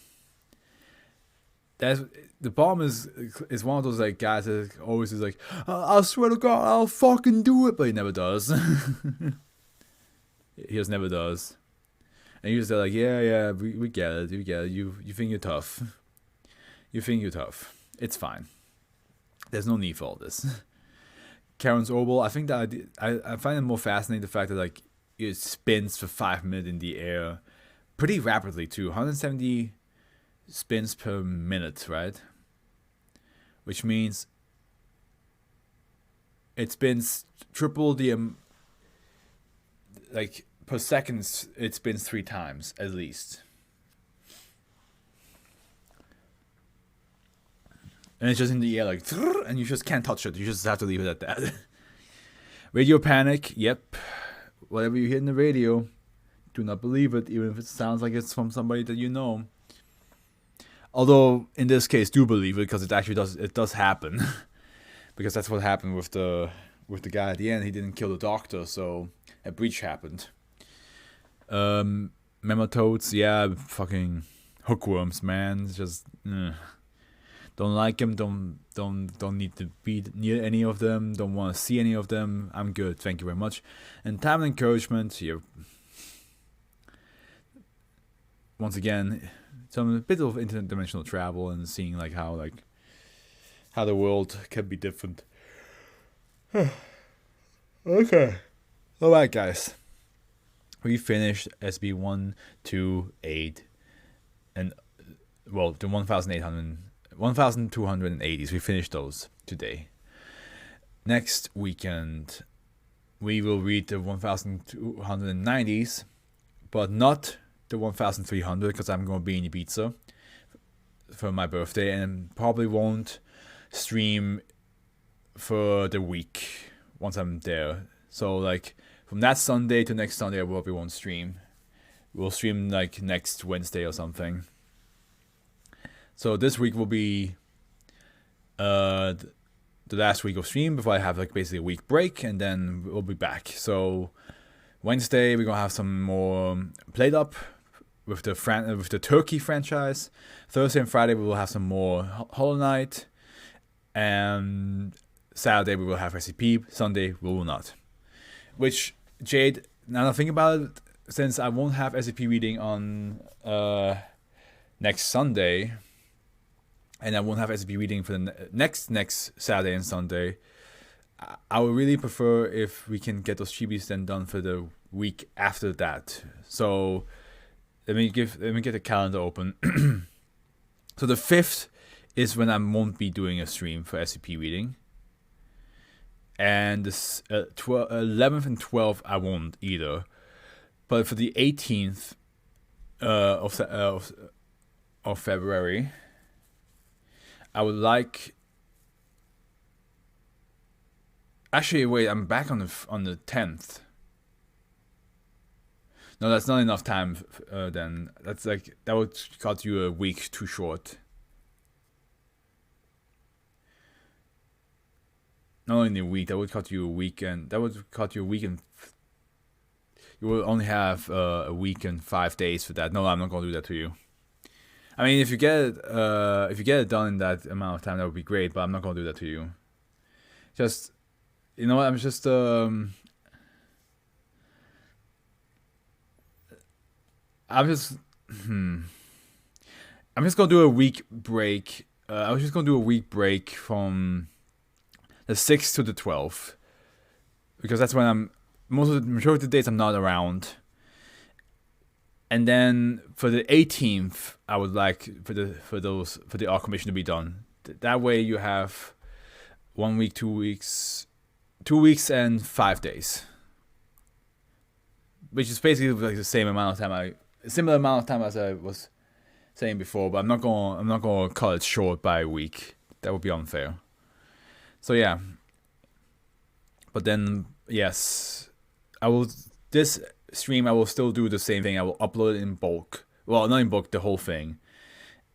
And the Saturday stream next week, I will do the same thing. I will upload the whole thing. And then by the 18th, I will upload the stream to YouTube by individual parts. Yeah, that's how I'm going to do it. All right. Well, guys, thank you so much for watching. And thank you for all that joined in, Jade and Seabass. And there was a third person that kept pretty much quiet. I'm not sure who it is, but thank you so much for watching. I really appreciate that you were here like from the very beginning. So I appreciate that, and I wish you all a good morning, afternoon, evening. The Afro's review. I'll see you on Wednesday, same time, 9 p.m. GMT. Well, London time. I'm not sure if GMT is the correct time, because there was like one moment where GMT was different for some reason, but London time. The Afro's review.